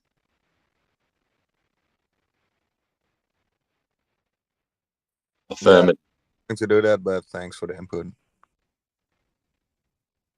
I mean, I get up here because you got what, 700 people listening, and everybody. How many of those people are going to say, "Oh yeah, selling puts, premiums are really high"? Wow, that does sound like a good idea. Coinbase isn't going to go under, and then what? People do it, and then something happens with Coinbase, and then a lot of people are losing a shit ton of money because they thought the play was safe. No, you got to give a disclaimer, guys. Come on. Okay, no. Okay, here's the Wall Street Bets disclaimer. You're going to have a pretty high bar if you're going to try to keep Wall Street Bets from losing money loose. No. The bar is here's the Wall Street Bets hang on. disclaimer. The bar isn't set on them. I'm setting the bar on you because you come up here and you act like you're smart and you know everything about trading and this and that. See, this is a shame. This is what the shame was about journalists. Journalist was a fucking asshole. He was sexist, he's racist, but he was right. Because he said that people come up here and they sound all smart and they say, these are my strategies, these are my trades. It's a good trade. And this is why you give no downside risks. So I'm not setting the bar for the people that don't know any better. I'm setting the bar for you guys that pretend to be real smart. So what I'm saying is you're the retards for not having the awareness to tell the retards that this isn't a good trade. That's all I got to say. I'm going to take my blood pressure medication. All right. I've never pretended to be a genius. I will say here's the Wall Street Bets disclaimer. None of these people here have 100% foolproof plans. If they do, then clearly they're shilling something. Take what is said up here with a grain of salt. Do your own due diligence to confirm or refute any trading strategy that is brought up here. That's right, and that's been said all along. I mean, every time that I've heard people say, it's like you got to do your own due diligence, and this is not financial advice. This is what I'm doing, and I'm risking my money. Don't risk yours on what I'm doing. First of all, I mean that. Sorry. While we're fighting, GameStop is pushing upward into the low 23s. Life is good. Hey, so I caught the kind of like ass end of that. So Luce was saying buy calls on Coinbase, or what? Is that what we're supposed to do? That's I'm too retarded, but I'm pretty sure that what he was saying is that you should just long shares of Coinbase and hold. I literally That's what wasn't I even in on the Coinbase play, but now I'm going to start selling these $35 cash secured puts because literally, like I literally didn't even give a shit, but now I'm going to do it just because. Hey guys, do a quick sound check. I just bought these knockoff AirPods. I just want to see how well they are. That's fine. Not that great. Can I also say something quickly? First of all, isn't it a compliment to be a regard in this chat? And second of all, shouldn't we all just buy deep out of the money calls as the smartest woman alive, Katie Wood, said Bitcoin is going to $1 million? Right, Kathy Woods is always correct. Okay. Well, I mean, don't get me wrong. Luce is right that selling premium is just as dangerous or more than just buying out of the money calls and fucking living on a prayer.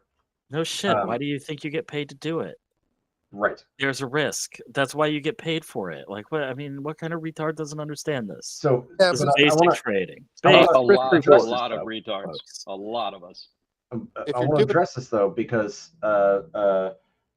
it's playing the other side of the same bet, and it's from someone who probably is already losing their ass on a stock and is doing that hedging, right? Yeah, you know, he's already position sizing, right? But like position sizing, like you can wave that away all you want, but you know, if you take a large amount of your portfolio and put it in something very safe like bonds, then you know you can afford to have a little bit of your portfolio that you do stupid things with that might go to zero, and sometimes those have a huge payout. So like, Yeah, but if you're selling those puts, you get caught holding a massive bag. I mean, I would be very weary. I have been rolling Coinbase puts for a while, and I think my cost basis would be under 20 if assigned. So like they would have to lose half their value to for me to like take any kind of real loss. Like, okay, yeah, I missed out on half a year's worth of premium on however much capital is tied up, right? But like, okay, so sometimes you take a risky investment and it doesn't work out. The premium on these is huge. Yeah, that's why I'm selling them, but I'm not telling you guys to just do the same. It's just another What play. expiration? And Are you guys doing this for tomorrow? no, expiry monthly. Yeah, I'm rolling the monthlies. So once we get to what is it? Probably the week of Christmas, I'll roll them out to February.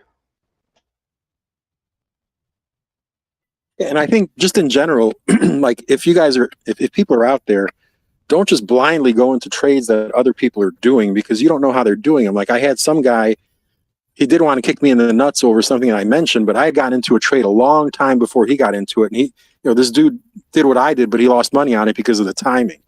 So when people are talking about their trades on here, don't just blindly go into what somebody else is doing because you don't have the information that the person had when they did their trade, and you don't know what position they're in and why they're doing the trade. So, you know, doing your own due diligence and is paramount to if you want to be successful in this.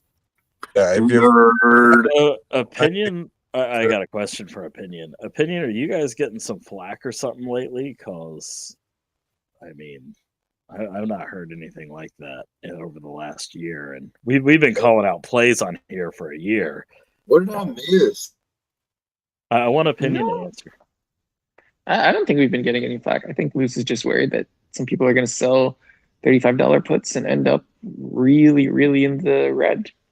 So yeah, I think he's just looking out. I think he's mostly worried that we're gonna have another Bed Bath and Beyond situation where everyone's like, "Oh look, it's mooning," and then like the bottom, you know, the floor came out from under everyone, and all of a sudden for like the next week we had "I've lost everything, I'm going to kill myself" post, and that sucks as a moderator. We got a guy. Well, we got a guy. Why didn't anybody give the Pier 1 imports warning? Like, look back 3, 4, 5 years and you can see the same exact thing. Somebody should have said something like that. I mean, opinion. What were you trying to say? Opinion's trying to speak, guys. Can we shut up? I'm trying to say it's happened before, and this is, I mean, Bro, there's more people. Bro, shut up. Opinion. Let opinion speak.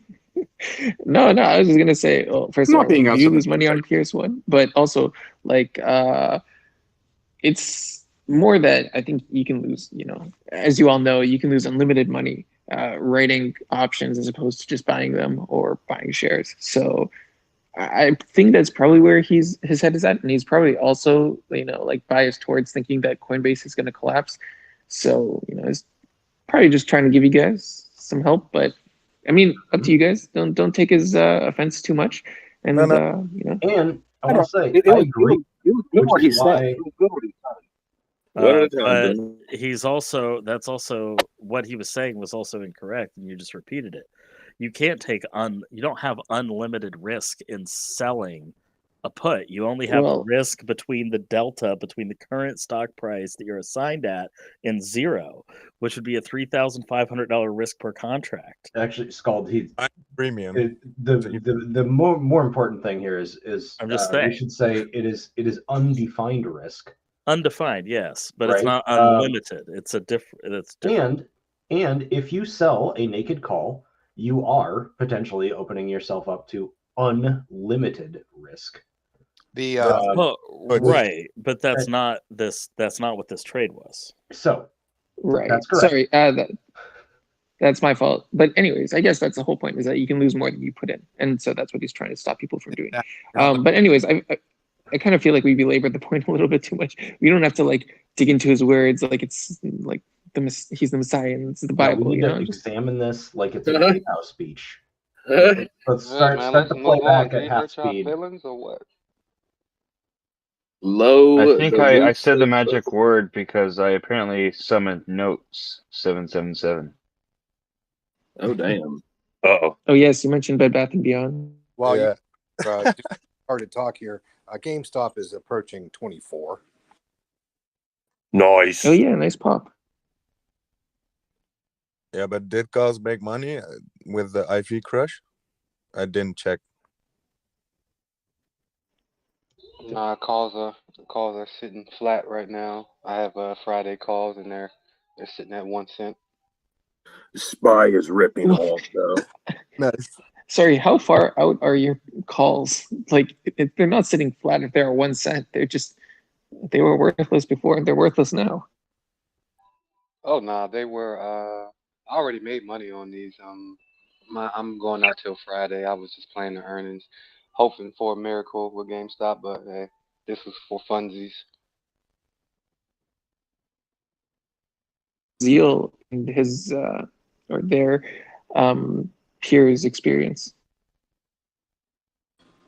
Guys, quick question about Robinhood. I don't have any position on it, but I'm just curious for a couple of things. They have a really high interest rate that they give if you park your money in their account, which is 3.75%, I believe. But then you have to be a Robinhood Gold member. But with that being said, I mean, it's still a pretty attractive offer. Another thing that come across is the new IRA match that they are providing. So I'm not sure about the details, but based on what I've seen in the terms and conditions, you can open an IRA account with Robinhood, and they'll give you a 1% match. And I think you have to park your money there for like 5 years or so. But with that being said, I was just curious, like, what do you guys think about Robinhood and they coming out with these new kind of things? I think I think that's an interesting play that Robinhood's doing, because trading a lot of times it has to do with psychology. But then if you're playing with retirement, I don't know. I don't fuck around with retirement money. I have mostly stocks and things like that. But like if you have retirement funds, your trading habits are very different. So I think Robinhood is trying to capture that set of data to see how people trade and sell those to, I guess, the highest bidder.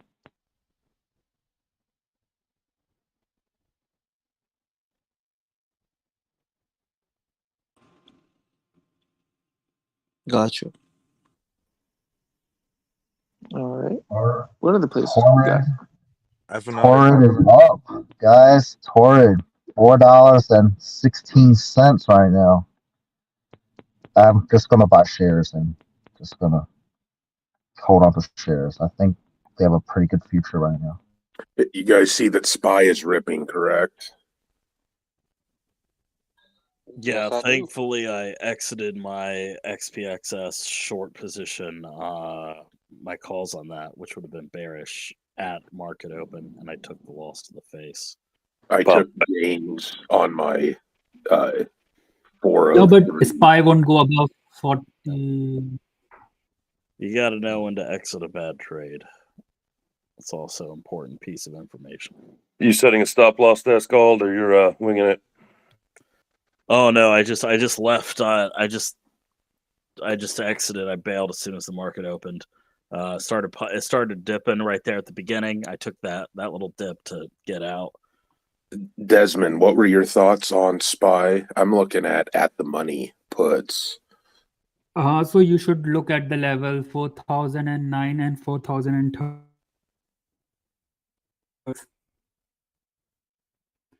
Yeah, he's talking about SPX, but there's a resistance at you'd probably call it 401 on the SPY. Wait, did Desmond say 409 and 4013? So no, he was saying 4009, which is an SPX number. Desmond and I both look at SPX a lot more often than we actually look at like SPY. Okay, cool. And Desmond, feel free to jump back in and correct me if I'm wrong, but you were cutting out, so folks had a hard time hearing you. 4009 and 4030. Yep. And so yeah. So Just a quick clarification. 4009 and 4030 or 13. I'm guessing 400 and 402. There you go. Yeah, if you're looking at the SPY, 400 and 402. Appreciate it, man. Okay, put SPY when it hits 400. Yeah, I don't think so. Like in pre-market, we got up to 396.26 on the SPY. I would be shocked if we don't have a reversal right about now. Let's say about 5 minutes. Usually about 10:07 is when the momentum changes. Yeah, does anybody see Express? They're up 60%. Express what? Express Clothing. Yeah, the one that's on the verge of bankruptcy.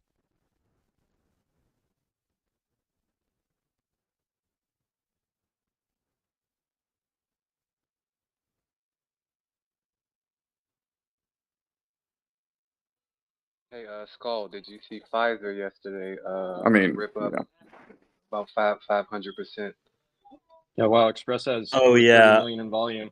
I took profits on Pfizer. I'm looking at getting back in though because I still think that Pfizer might get access to the Chinese market, and if that happens, that's crazy. That's 1 billion people that need vaccines. They took the bump up at the beginning of the week. I mean, they tend to fluctuate, but I apologize. I was on mute. As far as Express goes, so is Chico's and everybody else. So they're all been on the verge of bankruptcy for a few years now. My bad. Thank you.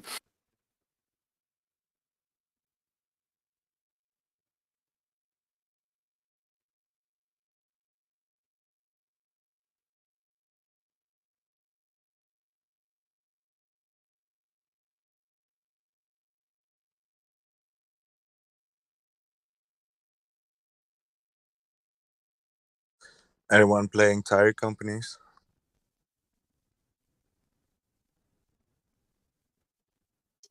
Carvana is continuing to rip up nearly 20%.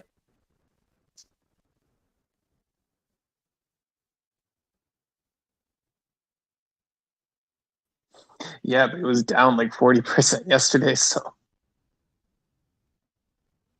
Still, all those puts do create a lot of upward pressure.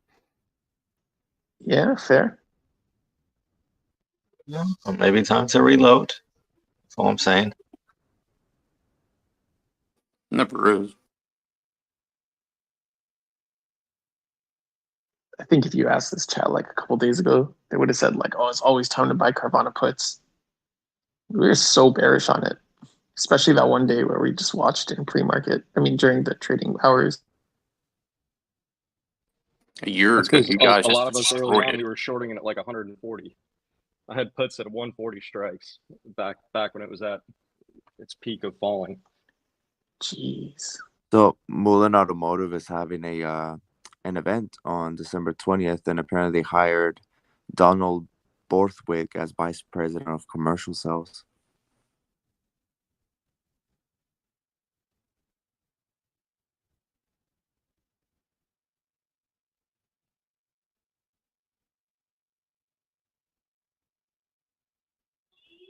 They now have $1 puts on Carvana for I see March and February. They opened up a new strike so that people could sell. Oh my god.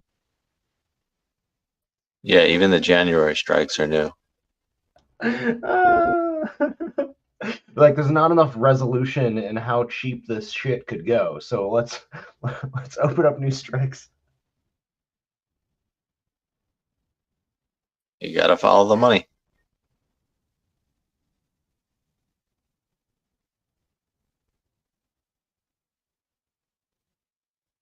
Can't wait to be selling those $1 puts on Coinbase.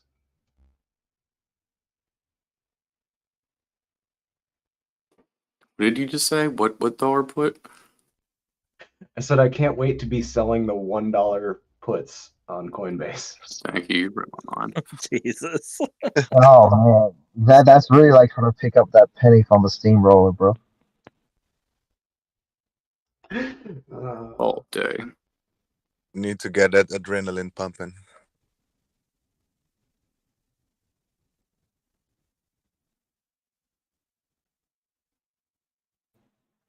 AT&T is I mean, it's a boomer stock, but AT&T is actually over $19 a share now.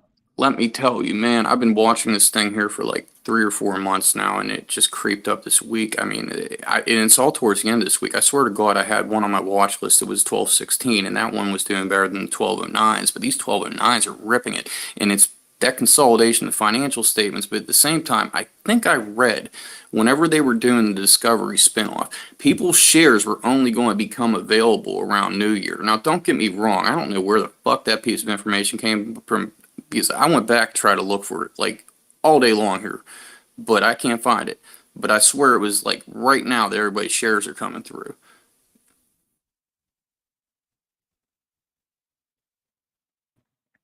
I mean, I'll let you know once my shares start showing up, but I haven't seen anything on TD Ameritrade. Oh, really? Wow, that's incredible.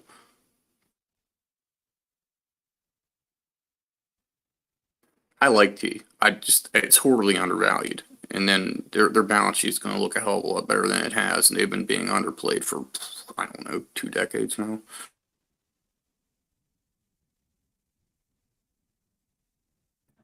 Yeah, I mean, as long as they focus on telecom, not like random bullshit things, they would actually do pretty well. I mean, they hold like a pretty big monopoly. Well, Hey, not a guys. monopoly, but Right. Well, I mean, you have like Vodafone with their interest in Viacom and all this shit that people really don't know or even think about if they do. I mean, they're all inextricably linked, but yeah, T's got the shit. I mean, and they've held on to everything too. I like Nokia at the same time. It's that technology, just status. And the nice thing about T, you can sit down with your grandparents and discuss your shares. No, that would be yeah, Xerox. yes, that or energy transfer. That's like another boomer favorite. Oh, Energy Transfer, ET. Yeah, I've had that guy for a long time. How's Hey that? guys, Welltower is recovering from yesterday's Hindenburg article. This is critical though. If you believe the content of the article of the Hindenburg report yesterday that we covered, that tanked the stock briefly, if you believe the content of it, on a green day like this might be the perfect time to enter long dated puts. They might be a little bit cheaper than on a red day, right? It looks like the IV is still pretty high on a lot of them, so I might give it a few more days. Just keep an eye on it, guys. If you're thinking that Welltower is actually running basically REIT Ponzi scheme and is liable to collapse. So if you do believe the content of that article, just keep an eye on Welltower over the next few days. Once that IV bleeds off a little more, it might be a good time to enter into long dated puts. I held on to 200 shares after the collapse of Genesis, and then I whittled it down to like 50 here now. But I don't know, man. I think like in 10 years or so, 20 years, that thing's going to lift back up to some ridiculous price. Yep. So I send Hardy a DM. Basically, it's like a DD on like the nursing home industry. Since Welltower has like a 25% exposure in there. So I mean, I don't know, man. This is the stock market. It defies fundamentals like on a daily basis. Like where companies shouldn't be alive, but they're like zombie companies right now. I don't know. Like I love to hate Atlassian, but this should be like everybody's calling it a zombie company, but it's here we are still, you know. So Welltower, I don't know what a valuation is, but it's definitely I believe what they're saying. Because a lot of these nursing homes on their portfolio, they are hemorrhaging money. Whether or not they're going to be able to pay rent is really going to be a state by state basis. Because some places where if they can't afford to pay rent, they can still kind of what they call squat in the facility in the on that real estate lot because if you have like 200, 300 old people there, they can't just evict them all overnight. So they will be hemorrhaging. Well, they'll basically not be collecting rent, or they have to restructure and renegotiate the terms so they can be affordable. While other places are less lenient, they can literally just like force exit and send all these residents from nursing home to like another nearby nursing home with little to no notice. And it's the nursing homes. And then the other angle of Genesis that I thought was intriguing was their center around addiction treatment for a time being. And I'm not saying that that's necessarily the most lasting industry, but oftentimes, and I'm not trying to say this is great information to think about, but oftentimes it's the shadier companies are the ones that are involved with that kind of treatment. No, I'm not saying hospitals ain't shady in the first place, but you know what I'm getting at. Oh no! No, it's Actually, very true. it's very true. There's a company in Delaware called Connections. I've been trying to submarine them for years, and because they've been like literally farming people who go to prison and get out of prison on these residential reentry programs, and then finally somebody start blowing the whistle and they finally went under. It's called Connection. You guys can look it up. And basically, a lot of their revenue comes from like drug quote unquote treatments and these methadone clinics that they open up, and basically they're double billing, triple billing. I mean, some of them even quadruple bill on manpower when they really have one person there. They say they have four people there to provide treatments for people. And they hugely branched out into that from what I know. I mean, and this is primarily Southern from what I understand with Genesis, but they hugely branched out. And if you have some sort of grasp on it, whether it's outpatient or inpatient treatment, imagine the amount of money that you'd roll in. Now, this is all government at the same time. We've been arguing this for a day now when some contracts might come in. Well, speaking of contracts, if you want to believe in Narcan, this company called Emergent Biosolutions, they're trying to get a fast track over the counter Narcan, and their stock is actually pretty undervalued at this moment. So, take this as a grain of salt. You read my mind, and it tightens doing really well too. Titan with their. Yeah. I mean, I don't know. Like, I have a friend that works there. They did a lot of defense contracts and stuff like that. It kind of goes back to like monkeypox and shit. I mean, the company is literally is based on catastrophes. People make money on other people's misery. But For an important message, GameStop above 24. nice. My calls are printing.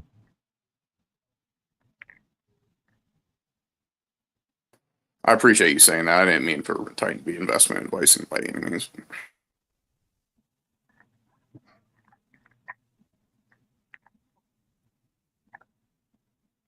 Coinbase up 5%, so short puts are printing.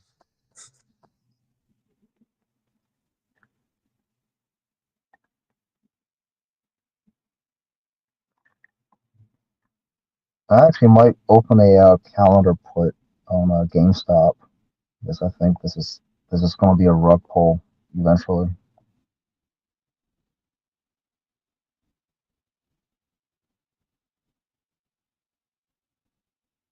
I mean, rug pull is a pretty strong term. You think that someone is going to directly commit fraud at Coinbase and No, I'm talking about GameStop. okay, okay. Yeah, because I've been actually well, I have like a nonprofit. Like we buy a bunch of like toys and shit for like these children's nursing homes. And actually, like if you look at GameStop, their clearance aisle is on clearance. Literally, 50% off on clearance. That's already 50% off. That's literally buying things quarter to a dollar on some of these like really name brand things like Gundams, fucking Funko Pop, Pokemon, like Mario. I mean, I'm like, holy fuck! How do they trim inventory? Well, the store manager said basically like because last year like the Suez Canal and all those other fucking logistic issues caused like the import of their products to be like 6 to 8 months delayed, where basically the company just issue refunds and then these things came anyway. So what they're gonna do? They're gonna liquidate their inventory by basically selling it at very extremely dirt cheap price. Then it makes me wonder like, are they insured as a result of this? If so, like who exactly is losing their ass on this on this trade? So just to be clear, you're bearish on a company that got free inventory. Yeah, Well, I don't know if they did. That's the thing. Sorry, the way you were saying it, it made it sound like that you did know. Oh, I was like, wait, what? I'm just, I mean, I'm just bearish because I know there's way too many like whales out there. They're out here to hunt little fish like us.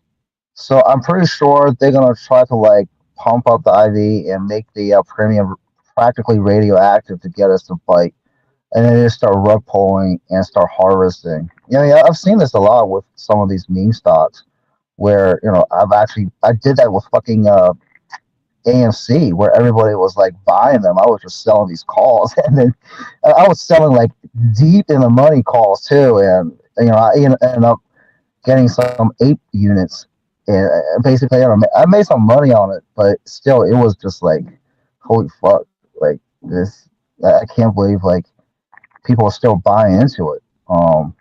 And actually the other day I hopped into the AMC, they had a chat.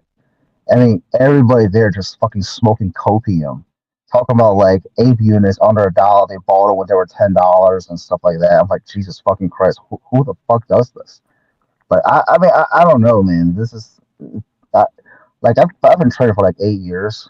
I've never seen anything like this. I'm sure people who have way more trading experience would probably say the same. I have never seen anything like this in my 3 weeks of trading. I've been doing this for 6 hours and it's fucking insane. 15 minutes. I really haven't. I'm perplexed. Hey, quick note. I did buy some puts yesterday. I didn't tell everybody about because I'm kind of embarrassed to buy it because I didn't think it was going to go well, but I went with my gut. State Street Corporation stock, STT. Hell of a pump yesterday from like 74 to 80 based on the fact they're buying back stock. Great news to send it up 10% or whatever. It went up 8%. So I bought some puts on it. I bought December 16th, 77.50s. It's down 86 cents today. So I'm green so far on them. It's not heavily volatile and there's a big spread on the puts. But over the next week and a half, I think I'm going to make some money on it. Did a little bit into it. They're basically investing. I think they're not really like a bank. You know what I mean? State Street Corporation. But realistically, when stock goes up just on news that they're buying back stock, great news, guys. I'm going to buy some puts. I should close my Zim calls from yesterday. 1850 strike expiring tomorrow. Zim had a nice little almost 7% pump.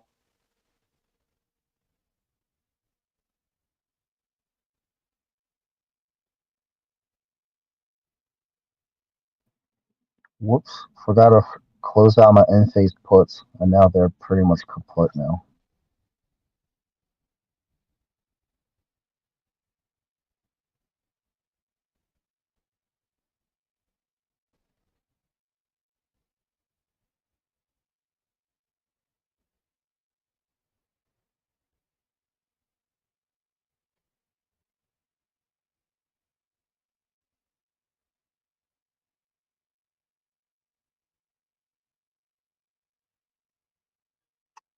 I feel like Upstart could be the next Carvana of the lending industry.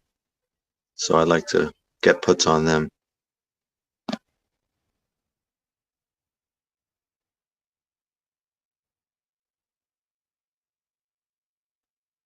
I mean, they're losing money, but not a lot of money. But they're still losing money. You're right. What makes them a Carvana, though? Like, what about their business screams red flag for you?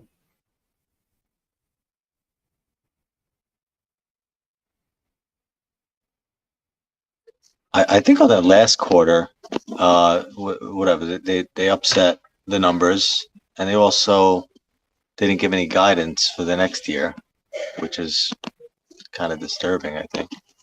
And just their whole business model of the whole AI generate loan generation thing is just way more is a lot more frothy than they're trying to put out there.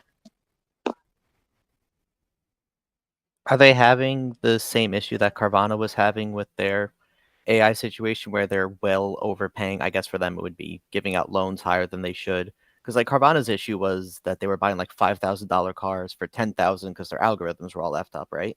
So it was like Upstart in that same situation. I haven't looked into them enough to say that, but I just don't like them, and they have a lot of meat on the bone here. They reported a terrible quarter, and then they just went straight up from there because the market was ripping.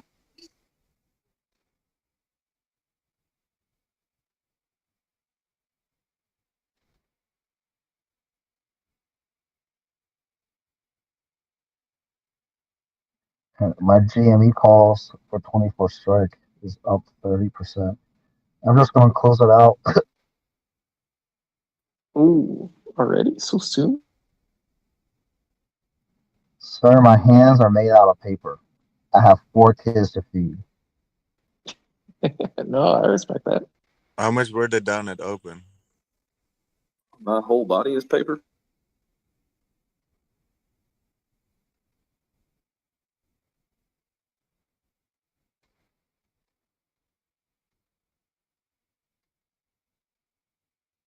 Yeah, I was not expecting GME to go up that much. Wow. Yeah. Good on y'all. I mean, then I again, might pick like this. Oh, go ahead.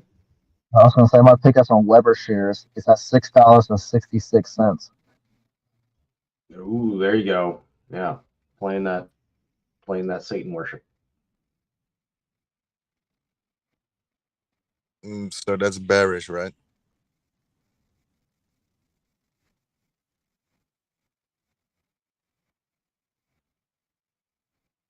Yeah, that's a fucking meme stock I haven't heard in a while. Weber.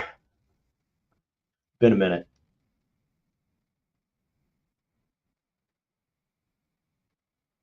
Why is that familiar to me? What is Weber? They make grills. Barbecue, man. You're from that area. Don't you eat Yeah. barbecue? Hey, man, don't make assumptions about where I'm at. Are you vegan? No. By the way, this may come as a shock to you, but you can actually cook vegetables on a grill. Just for yeah, anyone out there. corn and I make watermelon. carrots on there all the time.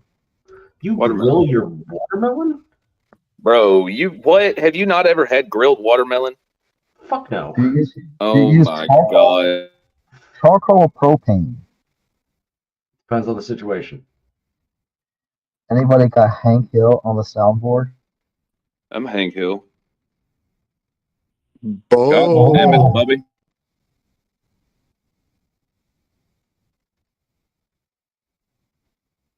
I sell propane and propane related accessories. Grilling watermelon? Yeah, for real. Hold up. Y'all haven't had grilled watermelon for real? Like, Google Once it. in my life. As a literal professional chef, I think this would be a really good opportunity to get loose up here to yell at you guys for giving out bad advice again. For grilled what? Like, all right.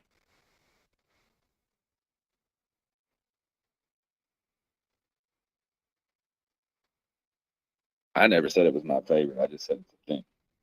I've also never had grilled peanut butter, so I have been given an idea just now. I'll be back.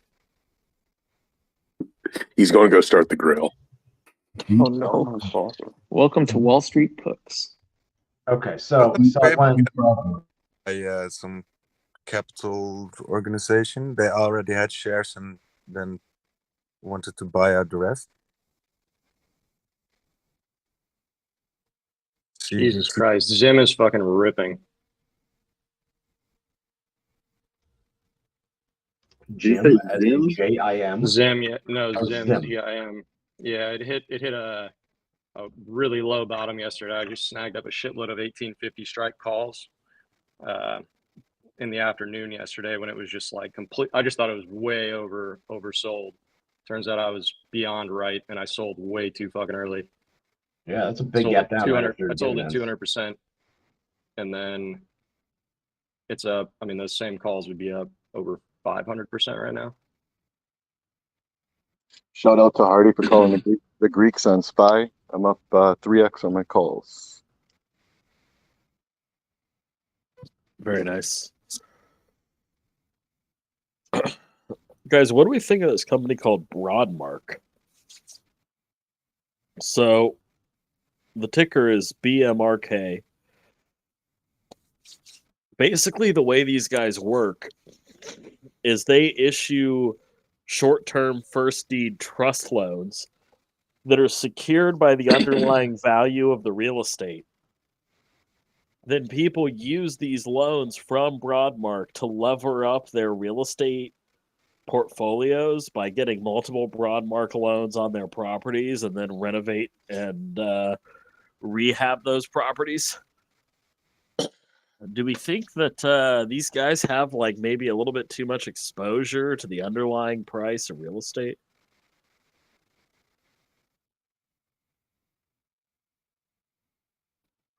I gotta look into it. So it depends on what kind of like loan is it. Is it a junior loan, like a junior note, or a senior note? Because if it takes precedence to be first collected, when somebody's coming to go belly up, it collects first. Then the exposure is way lower. They're only senior, which is why I think they're in an all right place. I'm trying to find someone in the REIT. I'm trying to find someone a good target to short in this real estate market, and I need to find like a crappy version of these guys, like these guys, but like doing it wrong.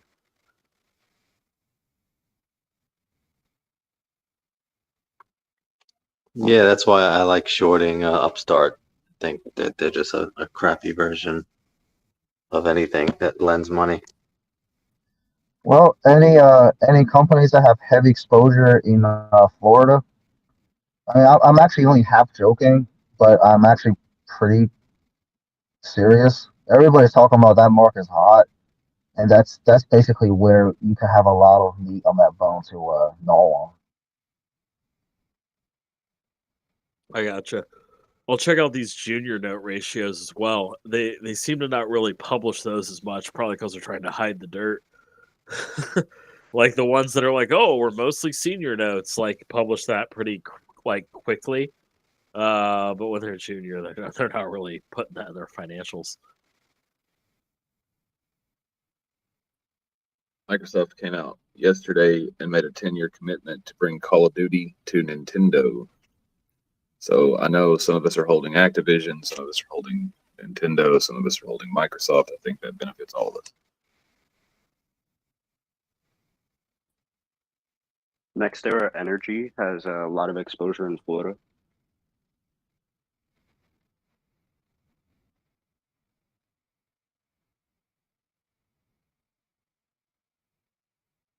They're also offering for Sony to come talk, and they said they'll hammer out a 10-year deal for PlayStation also.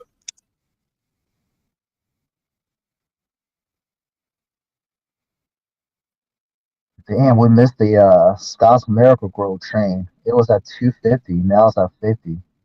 Somebody mentioned Scott's the other day.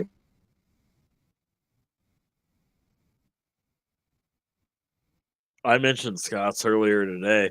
Scott's lawn. I was like, well, if you think we're going to have water shortages, because someone was like, how do we short the lawn care business? It's like Scott's lawn. They are. Yeah, that was me because that's basically what they're gonna do. Like California, they're like throttling watering your grass. So, if you don't have a It lot of was. grass enough, Yeah, I swear to God, it's such an abnormal thing to drive through the fucking desert. And like it's like 30 houses, right? You're in a neighborhood, 30 houses, yellow, yellow, yellow, yellow, green. And it's like everybody around that asshole just knows, right? Like, why do you have grass?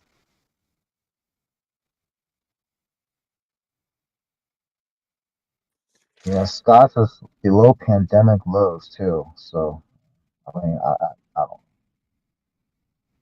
Yeah, what's that called? Xeriscaping or whatever, where you create a desert. Yeah. Landscape. Yeah. Shouldn't SBF be bringing water to like little third world children by hand right now?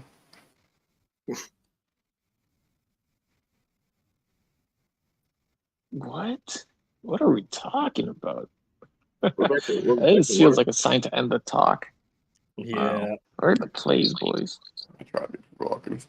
No, for real though, water's like pretty much. I mean, like any decent water technology they're really making. I mean, besides the tow and iceberg, the Saudi Arabia shit is like really owned by funds and Nestle, from what I'm knowing. I mean, there's a couple mutual funds out there to cover it really lucratively, from what I know. We're towing an iceberg to Saudi Arabia.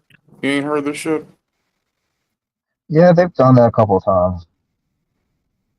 Wait, it actually happened? Like they actually towed an iceberg to Saudi Arabia? It's an experiment to see if it would work out well for them, and apparently they thought it'd be a pretty good long-term venture. They literally shipped it off of Antarctica and towed it up to Saudi Arabia. Do you buy that? Wait, do I purchase iceberg from the nationality that owns the territory? Well, I mean, they dragged it up there. I think it was bound for Ridda, and I don't know what happened to it. I mean, God knows we're not going to talk about the technology, but it was some giant fund that was behind it too. It was international with that. Of course, they got their money in it, but I think Nestle might have had a part of it, not like a huge part. I think we. Go ahead, White. Well, I think it's a fucking degen play, but I mean, I'm not the shit that I've seen about the water, desalination, all this kind of stuff. I'm intrigued a little bit if they legitimately are bringing icebergs to the desert. It was long run planning, is what it was. They wanted to see if it would work out. It did. I don't know just how much glory tripping that really was on their part, but it was to see if it would work in the long, because nobody wants to pay desalination costs.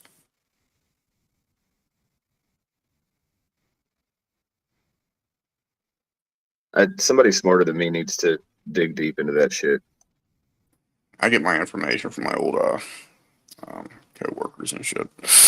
Apparently it never actually went through, but they did like quite a bit of planning and stuff on this. like they got everything in a row to like actually tow an iceberg to Saudi Arabia. That's ridiculous.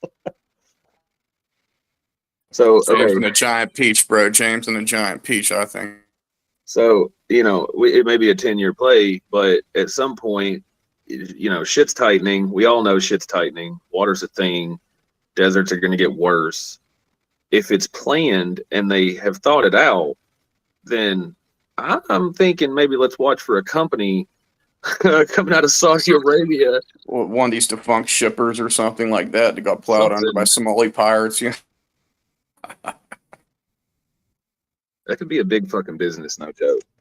I mean, I think. Fuck yeah, it could. These shipping companies come out of Liberia because they don't have to pay international taxes. But like we also like just coming from like a government standpoint, like what's cheaper? Is it to get water to the people or to relocate the people to the water? Like back in the days when Egypt got really fucking dry. I hope we all remember that, right? In the textbook. Oh yeah. Of course. Yeah, I was there. They just moved. I mean, that's basically they call it climate refugees. I mean, we don't see this in first world countries because we've been like, right now so far we've been pretty successful in dominating nature. But I think nature is actually starting to turn the table on us because our tech is not catching up to the extent that we can dominate them completely for a big population to thrive on. So But we can't dominate Qatar, and we can dominate Saudi Arabia. We can't obviously dominate Yemen at the same time too. that's also true. So Well, that's a very far out hypothetical play. I think opinion's bored. Let's move on. Time to shut the talk on down. I think. Oh. Yeah, you guys talked so much water. Everyone, the conversation dried up. That's Canadian. All right. My Weber shares got filled at 666. I am happy now. I gotta say, opinion, you're responsible for my greatest trade on a percentage basis of any trade of this year. Ooh. I paid $0 for this Reddit avatar, and they're selling for $1,000 a pop. So that's an infinite percentage gain right there on paper. Hey, how do you check how much it's worth? Sorry, what? How do you check on how much these things are worth? Oh, go to Mimetic Traders Okay. on OpenSea. I'll send you a link. I'll just put it down below. But it turns out these gold ones that we got here are the most valuable ones, opinion. So everybody wants them. So are they selling? Yeah. Or is that the asking price? No. I hope you get food poisoning for not sending me one. Yeah. Except without the food boy. I'll have you know it was Reddit that decided who to send them out to, not us.